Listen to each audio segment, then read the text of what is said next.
Mathematics to you all. जैसे कि आपको पता है कि इस समय हम ज्योमेट्री कर रहे हैं और अभी जो लास्ट चैप्टर मैं आपको करवा रही थी वो था लाइंस एंड एंगल्स। तो उसमें हमने 2 एक्सरसाइजेस करी थी, पर 3rd एक्सरसाइज हमारी डिलीटेड थी। लेकिन आज जो हम चैप्टर स्टार्ट करने जा रहे हैं कॉन्ग्रुएंसी ऑफ ट्राइंगल, उसमें मैं उस 3rd एक्सरसाइज के बारे में भी आपसे एक बात करना चाह रही हूँ। वो इसलिए क्योंकि हम इस पूरे ट्राइंगल की बात कर रहे हैं, पूरा जो ट्राइंगल से रिलेटेड टॉपिक है हम पूरी की बात कर रहे हैं। तो वो जो हमारे 6th चैप्टर की लास्ट एक्सरसाइज है उसमें जो टॉपिक हमने छोड़ा, जो हमारे कोर्स में से डिलीटेड है, वो इसलिए है क्योंकि हम वो छोटी क्लास में ऑलरेडी पढ़ चुके हैं। वो है ट्राइंगल की एंगल सम प्रॉपर्टी और एक्सटीरियर एंगल प्रॉपर्टी। लेकिन ये प्रॉपर्टी जो है हमें जगह जगह काम में आती है, इसलिए हमें ये प्रॉपर्टी साथ में पता होनी ज़रूरी है। तो आज मैं चैप्टर कॉन्ग्रुएंसी ज़रूर स्टार्ट कर रही हूँ, लेकिन उससे पहले मैं उस एक्सरसाइज की भी एक बार साथ में बात करने वाली हूँ। वो है ट्राइंगल की एंगल सम प्रॉपर्टी, यानी कि अगर किसी ट्राइंगल के 3 एंगल्स का हम सम कैलकुलेट करते हैं तो वो सम 180 डिग्री होता है। तो हम 7th क्लास से एक प्रॉपर्टी बार बार जगह जगह यूज़ करते चले आ रहे हैं। शायद इसलिए इस साल इस प्रॉपर्टी को हमें डिलीट कर दिया गया है, लेकिन फिर भी हमें पता है ये प्रॉपर्टी काफ़ी इंपॉर्टेंट प्रॉपर्टी है और जगह जगह हमारे काम में आती है। एक और प्रॉपर्टी है जो उस एक्सरसाइज में हमने पढ़नी चाहिए थी पर डिलीट हो गई, वो है एक्सटीरियर एंगल प्रॉपर्टी। किसी भी ट्राइंगल की एक साइड को अगर प्रोड्यूस किया जाए तो ये जो प्रोड्यूस्ड साइड है और जो ट्राइंगल की ओरिजिनल साइड है, इसमें ये जो बाहर की तरफ एंगल बनता है ये इसके इंटीरियर ऑपोजिट एंगल्स के सम के इक्वल होता है। यानी अगर इस एंगल को मैं x कहती हूँ, इसको a, इसको b, इसको c, तो c को हमें कंसीडर नहीं करना है, c तो उसका साथ का एडजेसेंट एंगल है। बाकी जो 2 बचे हुए एंगल हैं ये इन दोनों एंगल्स के सम के इक्वल होता है, यानी x is equals to a plus b। अब प्रॉपर्टी तो बहुत सिंपल है, पर इससे रिलेटेड क्वेश्चन थोड़े डिफिकल्ट हुआ करते थे, पर इस साल तो हमें करने की ज़रूरत नहीं है। तो जब भी हमें वो वापस इंट्रोड्यूस किए जाएंगे मैं वापस उस पर आपके लिए एक वीडियो बनाऊंगी। लेकिन आज जो हम अब इससे रिलेटेड आगे काम करने जा रहे हैं वो है कॉन्ग्रुएंसी। कॉन्ग्रुएंसी ऑफ ट्राइंगल्स जो है वो हमारा मेन चैप्टर है, लेकिन हमें साथ में ये भी पता होना चाहिए कि कॉन्ग्रुएंसी जो है वो सिर्फ ट्राइंगल पे नहीं होती, किसी भी ज्योमेट्रिकल शेप पे, किसी भी हमारे डेली लाइफ के शेप्स पे ये अप्लाई हो सकती है। जैसे कि मान लीजिए एक सिंपल बिस्किट का पैकेट आप परचेज करके लाए, उसमें जो बिस्किट्स रखे हुए हैं वो सारे एक दूसरे के कॉन्ग्रुएंट हैं। कैसे पता चला? कि जब भी 2 फिगर एक दूसरे को कंप्लीटली ओवरलैप कर लेते हैं तो वो कहलाते हैं कॉन्ग्रुएंट फिगर्स। जैसे कि बहुत इसका सबसे अच्छा एग्जांपल है ब्लेड्स का पैकेट। ब्लेड्स के पैकेट में जो ब्लेड होते हैं उन्हें एक के ऊपर एक इस तरह अरेंज किया जाता है कि हमें पता ही नहीं चलता कि नीचे कितने ब्लेड्स हैं, और वो जो शेप्स हैं सारे वो एक दूसरे के कॉन्ग्रुएंट है क्योंकि वो पूरी तरह एक दूसरे को ओवरलैप कर रहे हैं। एक बैंगल के ऊपर मैंने दूसरी बैंगल रख दी तो वो पता ही नहीं चलेगा कि नीचे रखी भी है कि नहीं, ऊपर से देखें तो हमें पता ही नहीं चलेगा कि नीचे उसके और भी बैंगल्स हैं। तो इस तरह के शेप कॉन्ग्रुएंट शेप्स कहलाते हैं जो एक दूसरे को कंप्लीटली ओवरलैप करते हैं। और जब हम बात करते हैं ज्योमेट्रिकल शेप्स की, तो ज्योमेट्रिकल शेप में अगर 2 फिगर कुछ इस तरीके से हैं कि उनका शेप भी सेम है और उनका साइज भी सेम है तो वो कहलाते हैं कॉन्ग्रुएंट फिगर्स। जैसे 2 लाइन सेगमेंट्स की बात करते हैं। मान लो मैंने ये एक लाइन सेगमेंट खींचा, ये है 5 सेंटीमीटर का और नाम है इसका AB, और मैंने एक और लाइन सेगमेंट ड्रॉ किया जिसका नाम रखा मैंने CD, लेकिन लेंथ इसकी भी 5 सेंटीमीटर है। अब क्योंकि ये जो दोनों लेंथ है एक दूसरे के बिल्कुल बराबर हैं, अगर मैं एक लाइन सेगमेंट को दूसरे के ऊपर रखूंगी तो वो उसको कंप्लीटली ओवरलैप कर लेगा, इसलिए दोनों लाइन सेगमेंट कॉन्ग्रुएंट शेप्स कहलाएंगी। तो AB और CD जो हैं वो दोनों कॉन्ग्रुएंट हैं। क्यों कॉन्ग्रुएंट है? क्योंकि वो दोनों एक दूसरे को ओवरलैप कर रहे हैं। क्यों कॉन्ग्रुएंट है? क्योंकि उनका शेप सेम है और उनका साइज भी सेम है। तो कॉन्ग्रुएंसी की बेसिक डेफिनेशन हमारे पास क्या आई कि अगर 2 फिगर हैं जिनका शेप और साइज बिल्कुल सेम है वो कॉन्ग्रुएंट फिगर्स कहलाते हैं। जैसे कि मैंने 2 स्क्वायर्स लिए, ये मैंने एक स्क्वायर बनाया, इसकी साइड है 2 सेंटीमीटर, नाम रखा ABCD। एक और स्क्वायर बनाया मैंने PQRS, नाम इसका मैंने PQRS दिया है। जो इसकी लेंथ है वो भी मैंने 2 सेंटीमीटर ली है। तो ये दोनों फिगर्स भी जो हैं ये दोनों भी कॉन्ग्रुएंट शेप हैं, क्योंकि कॉन्ग्रुएंट फिगर्स हैं क्योंकि उनका शेप सेम है। दोनों स्क्वायर हैं, इसका मतलब दोनों का शेप सेम है। और दोनों का साइज भी सेम है, क्योंकि दोनों के जो साइड्स के जो लेंथ है वो भी कैसी है, सेम है। तो ABCD और PQRS ये दोनों कॉन्ग्रेंट स्क्वायर्स हैं। इसी तरह कॉन्ग्रेंट सर्कल्स हो सकते हैं। मैंने एक सर्कल बनाया, ये दूसरा सर्कल बनाया, दोनों सर्कल, जैसे ही ये दोनों सर्कल्स मैंने ड्रॉ किए, इसका मतलब मैंने सेम शेप ड्रॉ कर दी है। अब सिर्फ इसकी रेडियस देखनी है, क्या इसकी रेडियस भी सेम है कि डिफरेंट है। तो रेडियस मैंने इसकी देखी, इसकी रेडियस है मान लो 2 सेंटीमीटर और इसकी भी रेडियस 2 सेंटीमीटर है। तो दोनों की रेडियस सेम होते ही इनका साइज भी सेम हो गया। इसका मतलब ये दोनों सर्कल्स भी कॉन्ग्रेंट सर्कल्स हैं। तो इस तरह हमारे जो ज्योमेट्रिकल शेप्स हैं उनकी हम कॉन्ग्रेंसी करते हैं। लेकिन जो हम मेन कॉन्ग्रेंसी इस चैप्टर में करने जा रहे हैं वो है ट्राइंगल्स की कॉन्ग्रेंसी। अब ट्राइंगल्स की कॉन्ग्रेंसी कैसे करी जाएगी कि वही उनका शेप और साइज सेम बताना है। अब शेप और साइज कैसे सेम बताना है, उसके लिए उन्होंने कुछ क्राइटेरियाज रखे हैं, लेकिन वो क्राइटेरियाज हम बाद में पढ़ेंगे। पहले हम बात करते हैं कि कॉन्ग्रेंसी ट्राइंगल की अगर हमें करनी है तो हमें क्या क्या चीज़ें पता होनी चाहिए। तो सबसे पहली बात, किसी भी ट्राइंगल में 6 पार्ट्स होते हैं। ये बात भी हमने 7th क्लास में पढ़ी है कि अगर एक ट्राइंगल है ABC तो इसके कितने पार्ट्स हैं, 6 पार्ट्स। कौन कौन से, 3 तो इसकी साइड्स हैं, एक है AB, एक है BC और एक है AC, और 3 इसके एंगल्स हैं, एंगल A, एंगल B और एंगल C। अब मान लो मैंने एक और ट्राइंगल लिया, नाम है PQR, तो इसके भी 6 पार्ट्स हैं। कौन कौन से, 3 साइड्स हैं PQ, QR और PR, और 3 एंगल्स हैं, angle P and angle Q and angle R।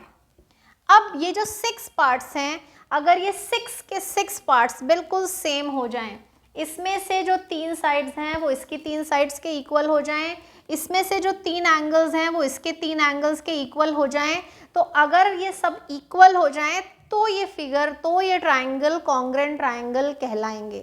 Triangles कब कॉन्ग्रेंट कहलाएंगे, जब उनके 6 के 6 पार्ट्स एक दूसरे से इक्वल हो जाएं। पर अच्छी बात यह है कि हमें 6 पार्ट्स इक्वल करने की ज़रूरत पड़ती ही नहीं है।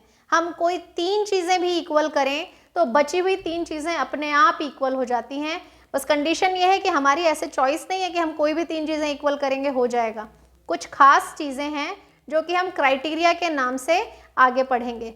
लेकिन उससे पहले जो बात हम करेंगे वो है कि जब हम ट्राइंगल्स कॉन्ग्रेंट करते हैं तो उनकी नेमिंग पे हमें एक खास ध्यान रखना पड़ता है कि कौन सा पॉइंट किसके इक्वल आया। जैसे कि मान लो मैंने तुमसे कहा कि AB साइड जो है वो PQ के इक्वल है, BC जो है वो QR के इक्वल है और साइड AC जो है वो साइड PR के इक्वल है। तो अगर पहला ट्राइंगल जो है उसका नाम मैंने ABC रखा, तो अब अगर मुझे उससे दूसरे ट्राइंगल के कॉन्ग्रेंट बताना है तो ऐसा नहीं हो सकता कि उसका कुछ भी नाम हो सकता है, QRP हो सकता है या PRQ हो सकता है, कुछ भी हो सकता है, ऐसा नहीं है। हमें ढूंढना पड़ेगा कि अगर हमने इसमें सबसे पहले A लिया तो इसमें A के इक्वल कौन सा पॉइंट है, B के इक्वल कौन सा पॉइंट है और C के इक्वल कौन सा पॉइंट है, जिसे हम कहते हैं करस्पॉन्डिंग पॉइंट। A का करस्पॉन्डिंग कौन सा है, अब देखो कैसे पहचानूंगी मैं। A जो है उसमें AB और AC, जहाँ पे ये दोनों मीट कर रहे हैं वहाँ पे हमें A पॉइंट मिल रहा है।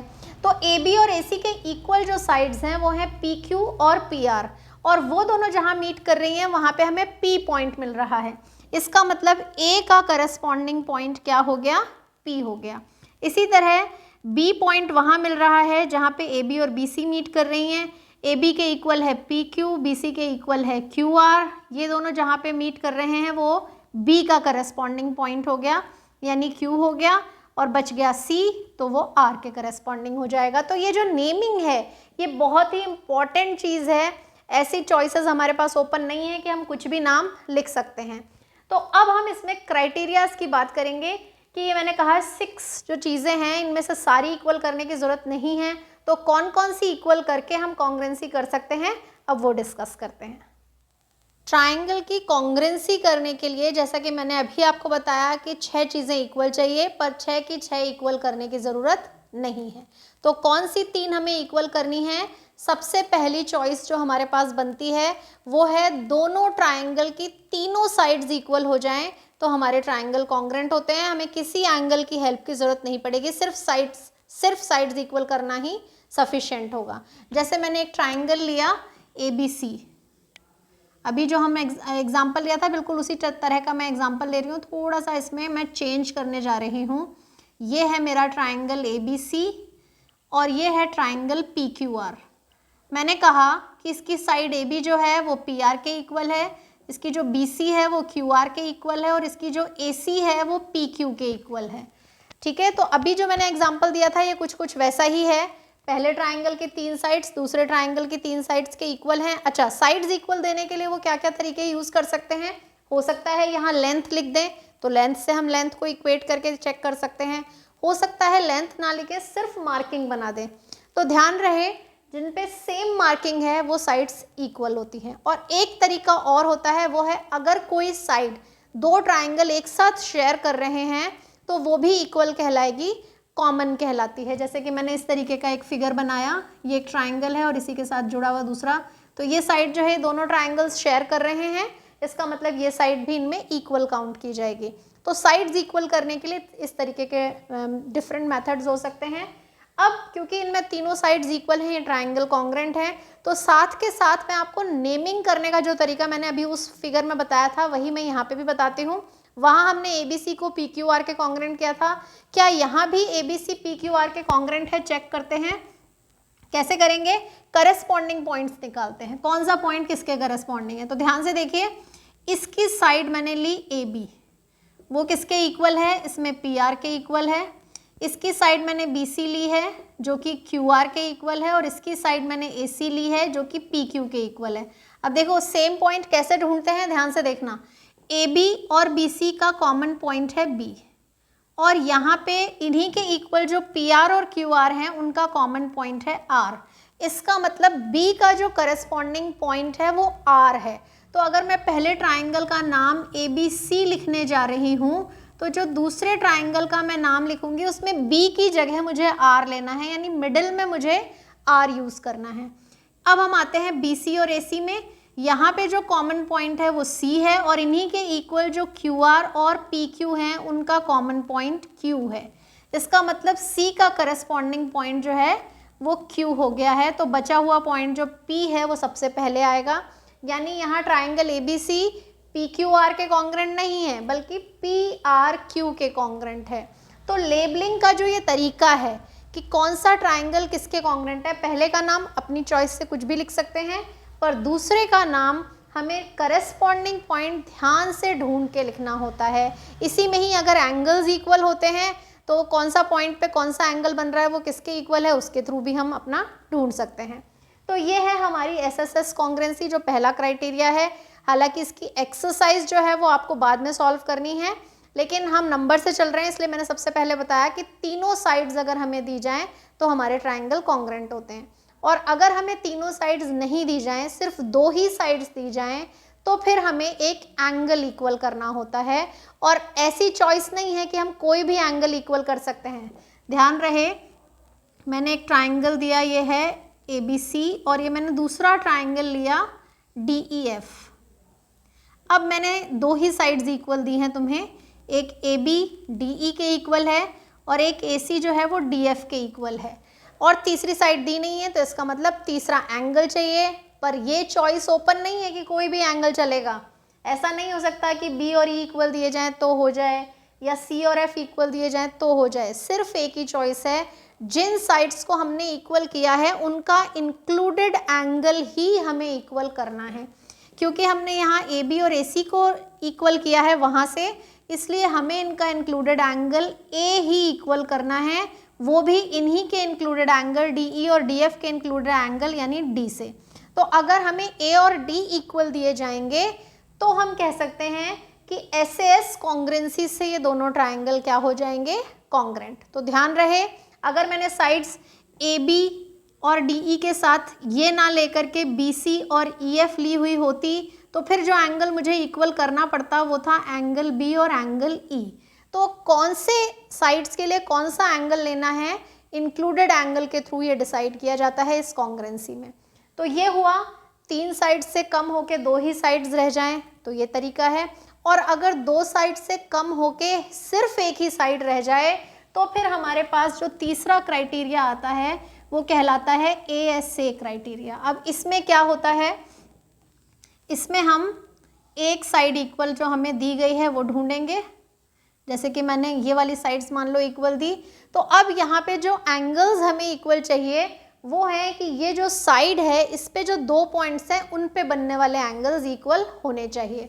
तो यानी कि हमें ये वाला एंगल जो है मान लो एंगल 1 एंगल 2 के इक्वल चाहिए और एंगल 3 एंगल 4 के इक्वल चाहिए। तो अगर हमारे पास ये सारी इन्फॉर्मेशन है, एक साइड और उस पे बनने वाले दोनों एंगल, तो हमारा जो क्राइटेरिया बन के सामने आता है वो ASA क्राइटेरिया होता है। लेकिन इस क्राइटेरिया में ये वाला रिस्ट्रिक्शन जो यहाँ था वो अप्लाई नहीं होता। यहाँ हमारा रिस्ट्रिक्शन क्या था कि हमने जो 2 साइड्स इक्वल की, एंगल उनका इंक्लूडेड एंगल ही होना चाहिए। यहाँ पे ऐसा नहीं है, पर है नहीं, वो इसलिए नहीं है क्योंकि तीसरा एंगल भी अगर इक्वल हो, मान लीजिए मैंने यहाँ पे 1 और 2 इक्वल दिए, 3 और 4 इक्वल देने के बजाय मैंने ये वाले दोनों एंगल आपको इक्वल दे दिए 5 और 6। 1 जो है वो 2 के इक्वल है, 5 जो है वो 6 के इक्वल है। तो ये कहने की ज़रूरत ही नहीं है कि एंगल 3 और एंगल 4 भी इक्वल होंगे। क्यों? अभी मैंने आपको थोड़ी देर पहले बताया कि एंगल सम प्रॉपर्टी, यानी 3 एंगल्स का सम 180 होता है। तो अगर 1 और 5 को हम प्लस करके 180 से माइनस करेंगे तो एंगल 3 की जो वैल्यू आएगी सेम वही वैल्यू 2 और 6 को प्लस करके 180 से माइनस करने पे 4 की भी वही वैल्यू आएगी। इसका मतलब अगर किसी ट्रायंगल में 2 एंगल्स इक्वल हैं तो तीसरा एंगल हर हाल में इक्वल होता ही होता है। तो अगर हमें 3 और 4 इक्वल ना देके 5 और 6 भी बोला जाएगा तब भी हमारे 3 और 4 एंगल इक्वल हो ही जाएंगे। यानी हमारे पास अगर 2 एंगल और इनकी इंक्लूडेड साइड ना होके तीसरी साइड है, वो भी इसको ASA में ही कन्वर्ट कर देगी।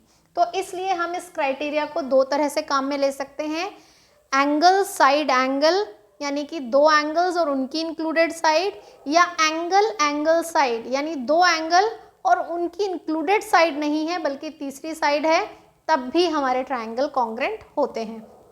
तो ये जो क्राइटेरियाज हैं दिखने में 2 लग रहे हैं लेकिन है एक ही, तो हम तीसरा एंगल इक्वल करके भी बता सकते हैं और नहीं तो हम डायरेक्टली एंगल एंगल साइड लिख करके भी अपना क्राइटेरिया जस्टिफाई कर सकते हैं। तो ये हुए हमारे 3 क्राइटेरियाज, और जो चौथा क्राइटेरिया है वो एक एक्सेप्शन है। मैंने यहाँ पे अभी आपको बताया कि हम जब 2 साइड्स इक्वल करते हैं तो एंगल उनके बीच में इंक्लूडेड एंगल ही होना ज़रूरी है, पर वहाँ एक एक्सेप्शन है, अगर वो एंगल इंक्लूडेड नहीं है तब भी हमारा ट्रायंगल कॉन्ग्रेंट हो सकता है। कंडीशन सिर्फ इतनी है कि वो जो एंगल इंक्लूडेड नहीं है वो सिर्फ और सिर्फ 90 डिग्री का एंगल होना चाहिए। तो क्योंकि ये एक्सेप्शन है, इसको हमने एक प्रॉपर्टी ही नई बना दी, RHS प्रॉपर्टी, यानी कि हमें किसी भी ट्रायंगल की 2 साइड्स अगर इक्वल मिल गई हैं, ये वाली साइड इसके इक्वल, ये वाली साइड इसके इक्वल, तो जो तीसरा एंगल है अगर वो ये ना हो कि इनमें से कोई एंगल है तो उसका 90 डिग्री का एंगल होना ज़रूरी है। तो ये फिगर अगर 90 डिग्री का हुआ तो कैसा बनेगा? इस तरह से दिखेगा हमें। ये साइड इक्वल हुई, ये वाली साइड इक्वल हुई, और ये जो एंगल है इंक्लूडेड नहीं है, ये 90 डिग्री का है। तो अब ये जो चीज़ बनी इसको कहते हैं राइट एंगल, क्योंकि एक 90 डिग्री का एंगल इक्वल चाहिए, एक 90 डिग्री के सामने वाली साइड इक्वल होनी चाहिए यानी हाइपोटेन्यूज, और एक साइड कोई भी हो सकती है, वो इसके इक्वल हो सकती है या ये वाली इसके इक्वल हो सकती है या ये वाली इसके इक्वल, ये वाली इसके इक्वल, कुछ भी हो सकता है। तो इस क्राइटेरिया को जो नाम दिया गया वो कहलाता है RHS क्राइटेरिया। तो ये जो फर्स्ट और लास्ट क्राइटेरियाज हैं इनको हम बाद में डिस्कस करेंगे। जो फर्स्ट एक्सरसाइज में हम क्राइटेरियाज डिस्कस करने जा रहे हैं वो कौन कौन से हैं? ये दोनों, SAS और ASA, और ASA का ही एक सेकेंडरी पार्ट है कि वो ASA ना हो के AAS भी हो सकता है। तो ये हैं हमारे सारे क्राइटेरियाज, पर हमें एक साथ पता सारे होने चाहिए। एक्सरसाइज ज़रूर सबकी अलग अलग है पर हमें सब एक साथ पता होने चाहिए। तो अब ज़रा इनके ये जो दोनों क्राइटेरियाज हैं इनके कुछ क्वेश्चन सॉल्व करके देखते हैं। सबसे पहले सॉल्व करने जा रहे हैं एग्जाम्पल 1। अब ज़रा देखते हैं इसमें क्या क्या इन्फॉर्मेशन दी है। एक फिगर गिवन है हमें जिसमें कहा गया है OA is equals to OB। तो जो चीज़ें भी वो हमें इक्वल देंगे हम उन्हें यहाँ पे मार्क कर लेंगे। तो OA is equals to OB यानी ये वाली लेंथ इसके इक्वल है।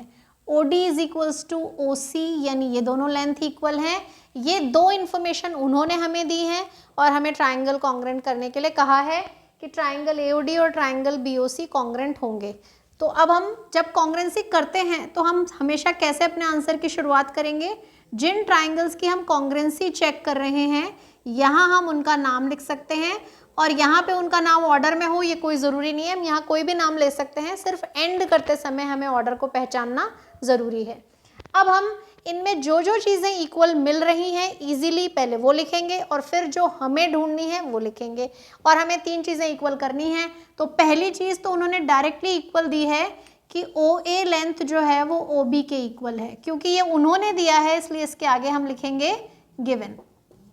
दूसरी इंफॉर्मेशन जो उन्होंने दी है वो है कि OD लेंथ जो है वो OC के इक्वल है, ये इन्फॉर्मेशन भी उन्होंने ही हमें दी है तो इसके आगे भी हम गिवन लिखेंगे। एक और बात, क्योंकि मैंने पहले ट्राइंगल AOD का नाम लिखा है इसलिए उसके जो भी पार्ट्स हैं वो मैं पहले लिख रही हूँ, और उसके बाद मैंने BOC लिखा है इसलिए BOC की जो भी चीज़ें आएंगी वो मैं बाद में लिखूंगी। तो ये ऑर्डर भी हमें ध्यान में रखना चाहिए। तीसरी चीज़ जो हमें पता चल रही है वो है ये एंगल, क्योंकि उन्होंने कहा कि ये दोनों लाइंस एक दूसरे को इंटरसेक्ट कर रही हैं, तो जब दो लाइन एक दूसरे को कट करती हैं तो ये जो X जैसा शेप बनता है इसमें जो एंगल बनते हैं वो कहलाते हैं वर्टिकली ऑपोजिट एंगल। ये मैं आपको पहले वाले चैप्टर में भी बता चुकी हूँ।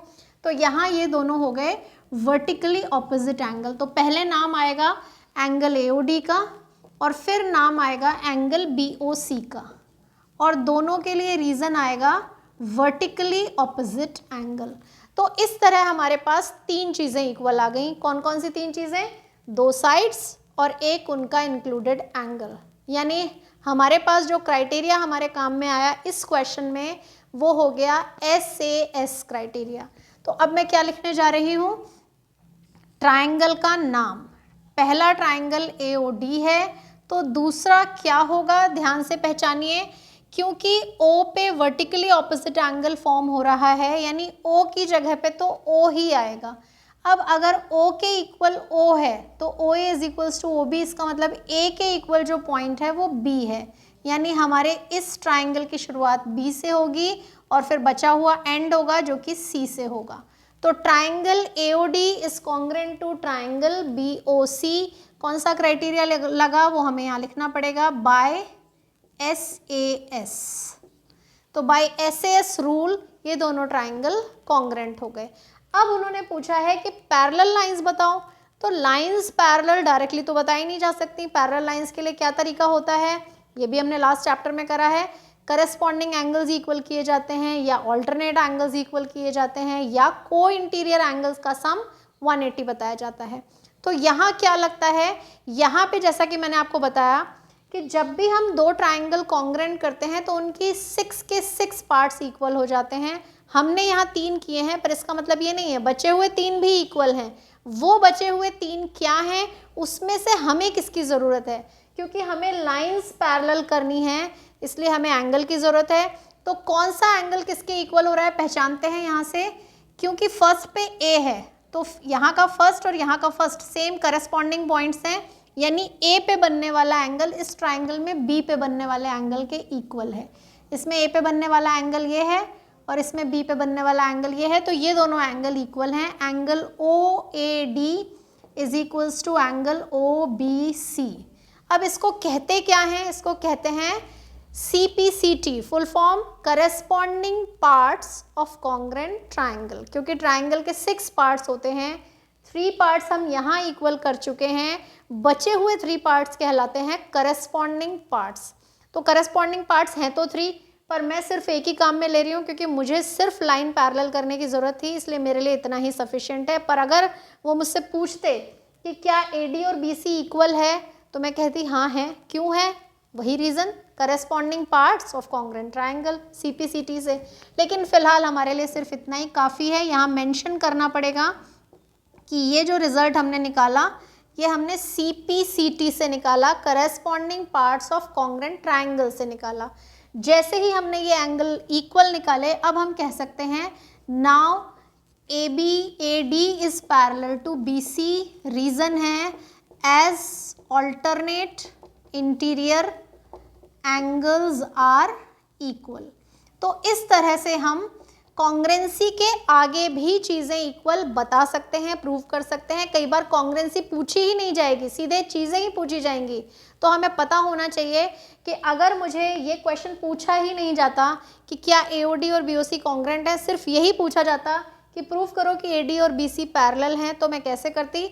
ये नहीं पूछा है, फिर भी कॉन्ग्रेंसी करनी ही पड़ेगी। कॉन्ग्रेंसी करके ही हम बाय CPCT चीज़ें इक्वल निकालेंगे और उससे हम अपने आंसर के रिजल्ट कैलकुलेट करेंगे। तो बिल्कुल ऐसे ही हम ये वाला क्वेश्चन भी ट्राई करते हैं।